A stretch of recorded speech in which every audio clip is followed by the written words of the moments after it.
देखिए सभी बदलेंगे।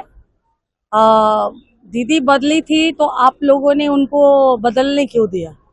आप लोगों की भी जिम्मेवारी थी ना। और जनता तय करेगी कौन बदल चुका था और कौन आने वाले समय में बदलेगा, उसको जनता एक्सेप्ट करेगी या नहीं करेगी, ये संपूर्ण रूप से जनता तय करेगी।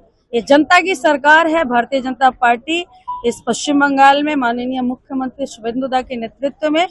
तो शुभेंदु दा जनता के संपूर्ण रूप से उनके विचार अनुमति के बगैर कुछ करने वाले नहीं है। Thank you. घर में सीआईडी क्या है, कैसे देख रहे विषय को? देखिए बंगाल में इतना चोरी, अत्याचार, अनाचार हुआ है, आप देख सकते हैं।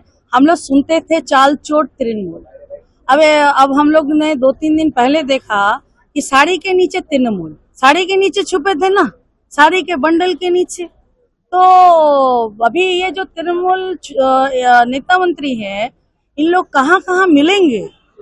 आप देखिए पहले पैसे मिलते थे, अब तृणमूल नेता मंत्री मिल रहे हैं, कभी गटर में या कभी ड्रम में, कभी तालगछ में और कभी साड़ी के बंडल के नीचे। तो हिसाब तो जनता मांग रही है, आप हिसाब नहीं दीजिएगा तो सीआईडी आपके घर में जाएगी ना। दीदी चीफ मिनिस्टर बैठक किया है कोलाघाट में, जहाँ पे देखा जा रहा है जून मालिया और देव दोनों ही मौजूद है। चीफ मिनिस्टर शुभेंदु अधिकारी जी ने शुभेंदु दा बैठक के मुझे सीआईडी अभी दीदी का घर में, क्या बोलेंगे इसका बारे में? अरे वो दीदी का घर में मत बोलिए, बोलिए कि चोरों का दीदी का घर में गया है सीआईडी। चोरों का रानी को किसने बताया था? डाकत रानी किसने बताया था? उसी का घर में सीआईडी गया है, देरी में गया है। चीफ मिनिस्टर आज बैठक किया जहाँ पे मौजूद थे देव और जून मालिया कोलाघाट में, क्या बोलेंगे इसका बारे में? हो गया, तृणमूल तो ऐसे घाट में चला गया। आप और क्या, खाट और घाट, यही तो है उन लोगों का हालत। शताब्दी रॉय एमपी टीएमसी का बोला दीदी बदल गई, तो गई ना, लेकिन उनको नजर में अब आई, यही दुख की बात है। तो दीदी तो कब का बदली, 16 में ही तो दीदी बदल चुकी थी। जिस दिन से भातिजा को लाया दीदी, उस दिन से बदल गई थी। अब उनका नजर में अभी आया, वो खराब लगता है और कुछ नहीं। दादा महुआ मित्र बोल रहा है यूसुफ पठान को शेमलेस फाइन नहीं है, भारत के लिए खेला है। अमित शाह अरे छोड़िए ना, वो अपना पार्टी का आदमी को बोला है, आपको उसमें इतना गुस्सा करने का क्या है? वो जब महाकाली को नहीं छोड़ा, वो पार्लियामेंट में नहीं छोड़ा, तो अपना पार्टी का आदमी को शेमलेस बोलता है ना। उसके अंदर शेम है ना कुछ है, खुद के अंदर उसके अंदर कोई शेम है?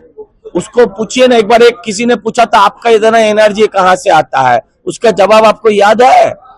तो आप उनसे उसके बारे में बात कर रहा है। सुनिए, कोई पढ़ा लिखा सीख सकता है, लेकिन कोई ज्यादा पढ़ा लिखा हो जाता है तो इसका मतलब ये नहीं हो जाता कि बड़ा इंसान बन जाता है। वो इंसान थोड़ी है, शिक्षित है।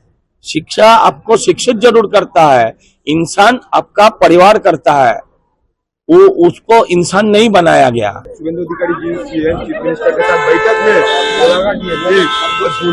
क्या बोलेंगे दादा?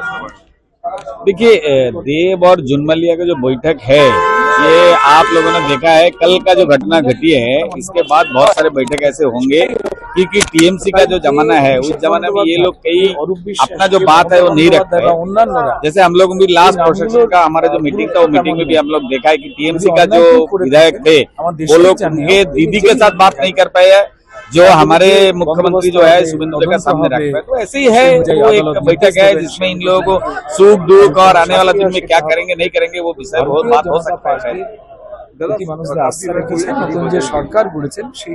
ये बहुत दिन बाद उनको समझ में आ गए, ठीक है। दीदी जो दीदी लड़ाई करके पश्चिम बंगाल के क्षमता में आई थी, वो दीदी आज 15 साल बाद वो दीदी नहीं है। ये बंगाल का जनता भी समझ गया और इसीलिए वो परिवर्तन भी लाया। সম্মানীয় মুখ্যমন্ত্রী প্রত্যেক মুহূর্তে যা যা ঘোষণা দিচ্ছে, ये तो समझना चाहिए था पहले ना, पश्चिम बंगाल में कितने सारे विधायक थे और कितने सारे उस टीम पे गए थे, तब उस टाइम पे ये बात याद नहीं आया क्या? उस टाइम पे ये अगर करते तब ये बात नहीं बोलना पड़ता, ये ऑटोमेटिकली हो जाता ना। बहुत सही बोल रही है, लेकिन बहुत देर बोल रही है। दादा आज कोलाघाट का बैठक में हम लोग देखा है जहाँ पे चीफ मिनिस्टर उपस्थित थे, वहाँ पे हम लोग देख रहे हैं देव गया है, जून मालिया गया है, क्या बोलेंगे दादा इस बारे में? देखो, बात यह है कि मल्टी पार्टी सिस्टम में और ये डेमोक्रेसी में जहां तक उन्नयन का यानी डेवलपमेंट का सवाल होता है, सबको लेके चलना चाहिए। ऐसा कुछ जगह है जहां विरोधी पक्ष है, तो बंगाल का हम तरक्की चाहते हैं और उस सब जगह का तरक्की नहीं चाहते तो बंगाल का उन्नति नहीं होता।